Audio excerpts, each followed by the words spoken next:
Good morning, everyone. You can see I'm Kathy, the chaplain, and I'm glad. Thank you for joining me this morning. As you can see, I'm recording from someplace different today, not my apartment. In fact, I'm down in the media recording studio, which has been converted out of the the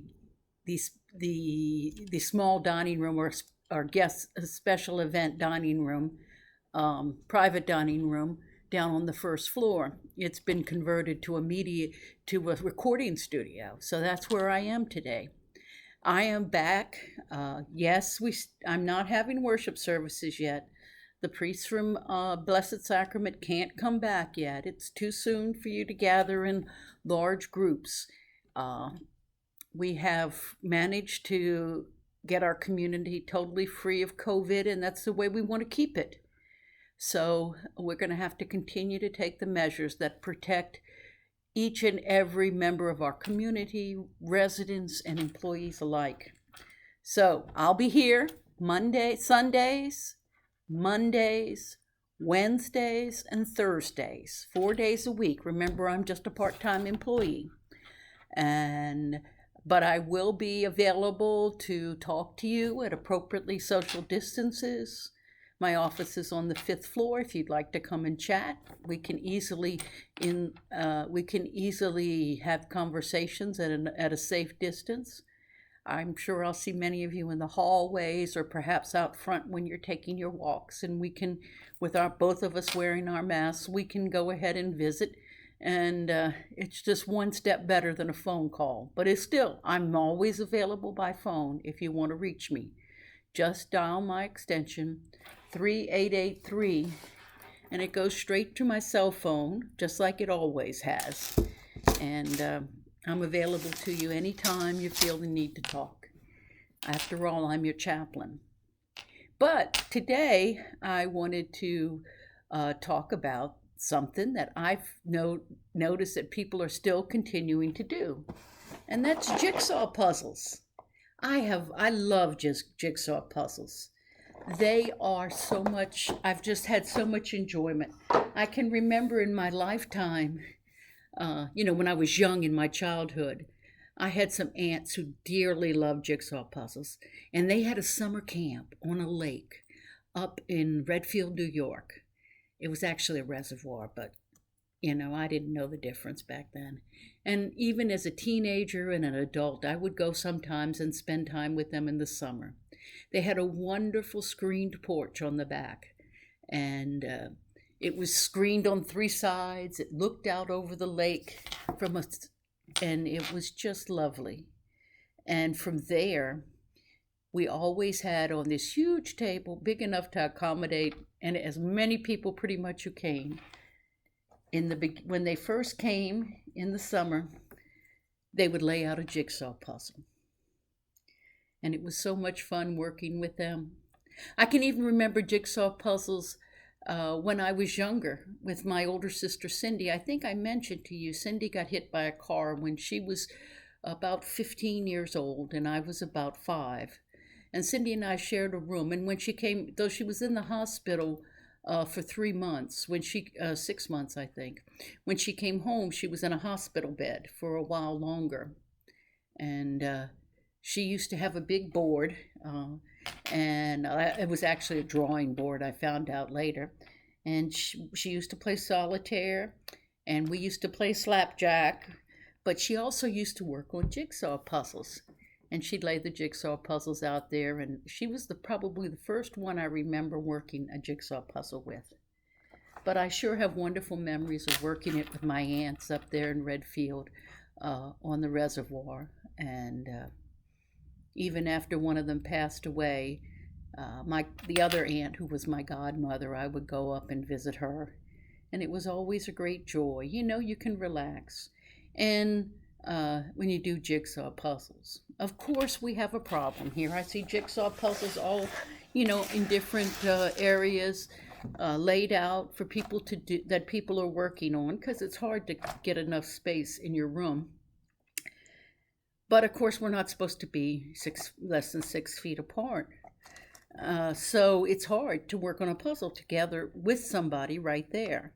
So the prudent thing to do is sort of work it in tandem. Now, if you're going to do that, what you need to do is before you start, when you sit down and get ready to start with the jigsaw puzzle, be sure and use hand sanitizer. Let it dry because nobody likes the puzzle pieces to become messed up. And then you can start picking up the pieces and laying them down. And when you're finished, be sure and use the hand sanitizer again, just in case the person in front of you wasn't quite as conscientious and used their hand as sanitizer when they started. And that way you're protected. And I think that's a way we can continue to do the puzzle safely. Well, as it turns out, I've learned a lot about life from jigsaw puzzles. And I'd like to share a few of those life lessons I've learned with you right now. For one thing, it's hard to solve a puzzle if you don't have any idea of the big picture. Think how hard it is to solve a jigsaw puzzle if you've never seen the picture on the front of the cover. As a matter of fact, most people, including me, keep the front of the jigsaw puzzle right there where we can see it. Because if we don't have kind of an idea of what the big picture looks like, it's hard to solve the little puzzle, the parts of the puzzle we're working on that are right in front of us. That's always one. It's also easier if you go ahead and find, most people know this, the end pieces first, right? Because if you find the end pieces first, then, well, that piece doesn't go there. No, doesn't go there either. But anyway, they're all end pieces because of the flat edge. Then at least you know the limits of what of the space you're working in. And it gives you a starting point. So sometimes when you tackle the problem in life, you've got to kind of look for the outside edges to know what you need to worry about and what you don't, and to sort of give you a place to start. Because sometimes starting at the edge of a problem is the easiest way to start it, instead of trying to jump right into the middle. But eventually you get to the point where you really do need to figure out where each piece goes. I mean, how does each piece fit together with the one next to it? Because you know what? When you look at when you're solving a puzzle, you find out that you need all the pieces. And that's kind of the way it is in life. When you're trying to solve a puzzle, when you're trying to figure something out, every piece is going to be important. People are like that too. Every person, I am convinced that every person God created is important. Sometimes it's hard, has a purpose. Now, some people don't live up to that purpose. Some people never find out where they fit into God's bigger plan for things. But many people do. But in order to really appreciate and understand a piece of a jigsaw puzzle, you've got to know that no two pieces are identical. In some way they differ. See, these two are very similar in shape, aren't they? Can you see? Yeah, they're similar, but they're not the same. They're facing opposite directions. They have different colors. Some have just two parts and one part. And see, this one's got three parts that stick out, or I call them little heads. And I call those little arms. This one's got three heads. This one, in my mind, has three heads and two arms and a set of arms. And this one has two heads and two arms. Or sometimes you think, And you've got to recognize And in the end, the only way to find out where a piece fits is to learn to see it as an individual, to see what's special and unique about it. Because there's always something that's different about it than any other piece in the puzzle. And that's the way you can figure out where it needs to go. Oh, you look for things that are similar, like color, or you're looking for a certain shape, and that helps you find it. But in the end, you need to appreciate the uniqueness of each individual piece in order to solve the puzzle. I think that's true about people too. Some people are hard to understand. Some people, it's hard to see where they fit into things, and it's true. Sometimes I never figure it out. But as a pastor, as a chaplain, sometimes I've had to work with very difficult people. And as a nurse too. And I find that the thing that has helped me the most to work with them is to understand how each person is unique. Every person has strengths, and every person has weaknesses. All people have good, and all people have bad traits inside them. I mean, it's been said that the difference between a good person and a bad person is each one has two animals inside them, one good, one bad, and it's a case of which one do you feed.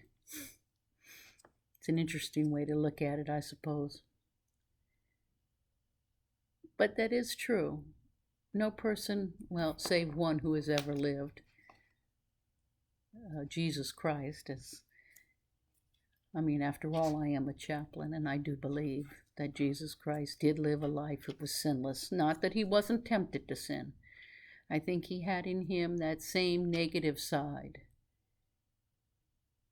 in the sense of being aware of the temptations that exist.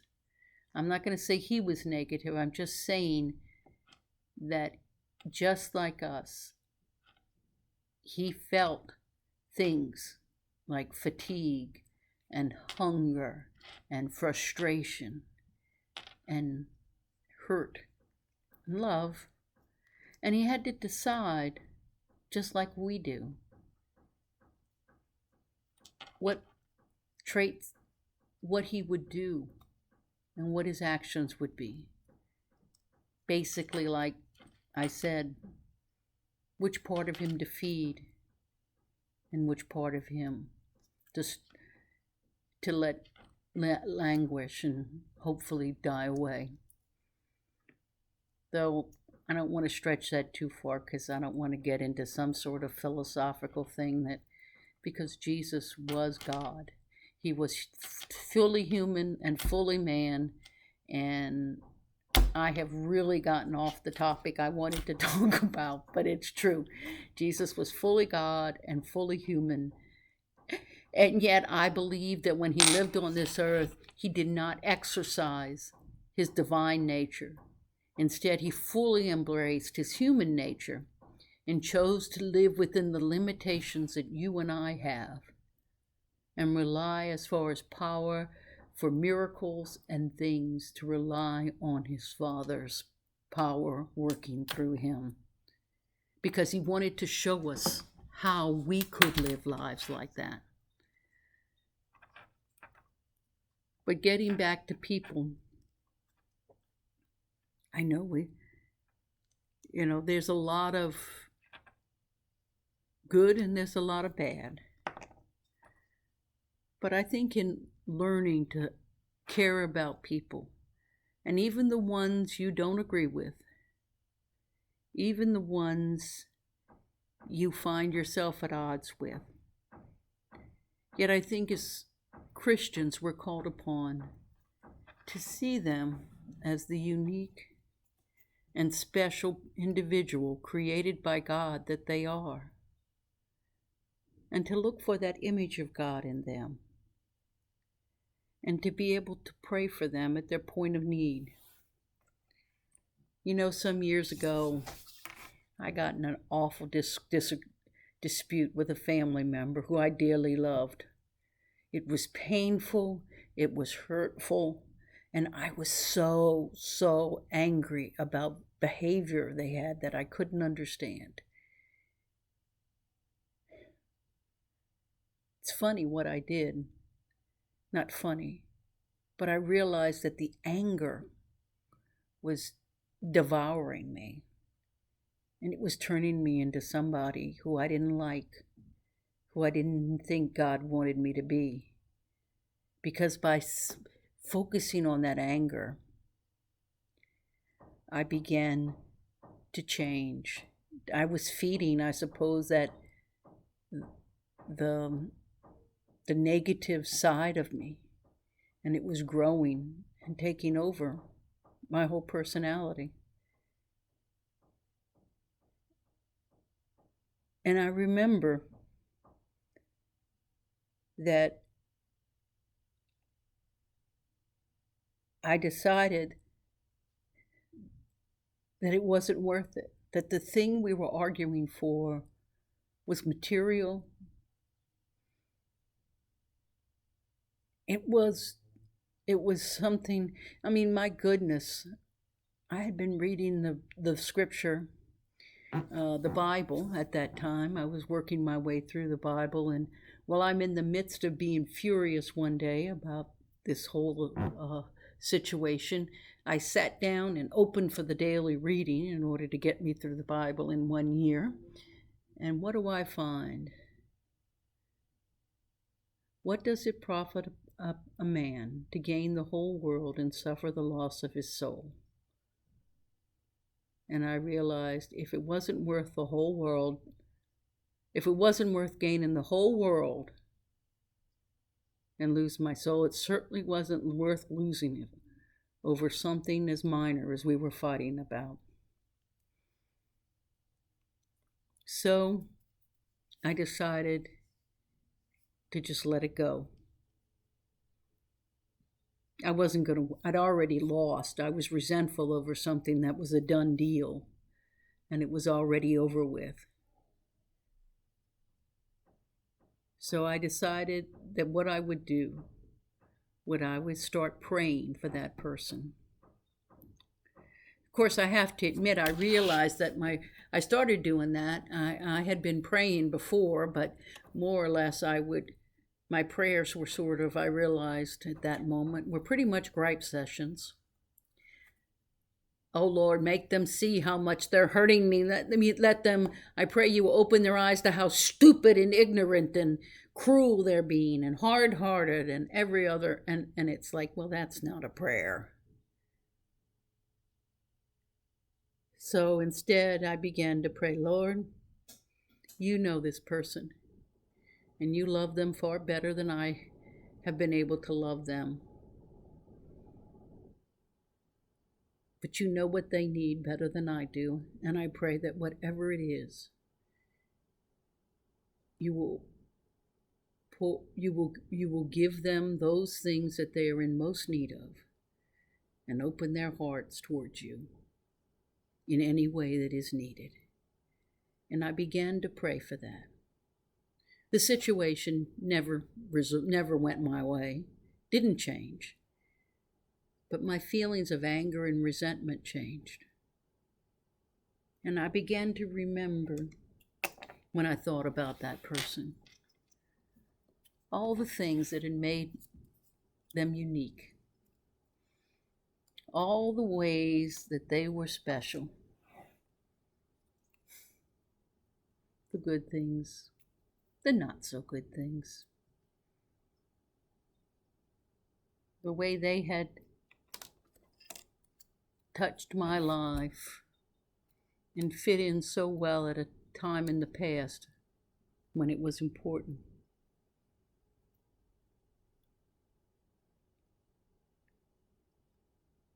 And it reminded me that no one is perfect.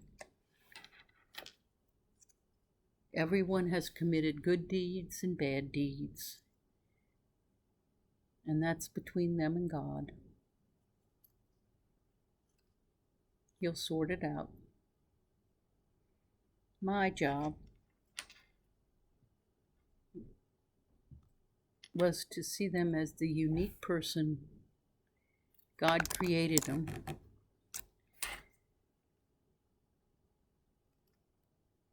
and to love them with a Christian love.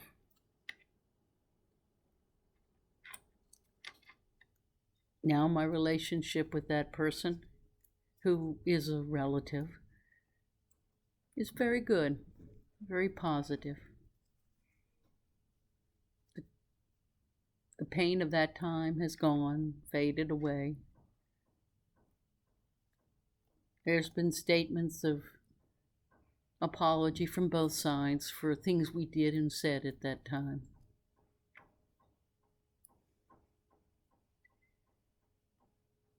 But I really believe that one of the life lessons I learned was it helps to understand that each person is unique, with unique strengths, with unique abilities.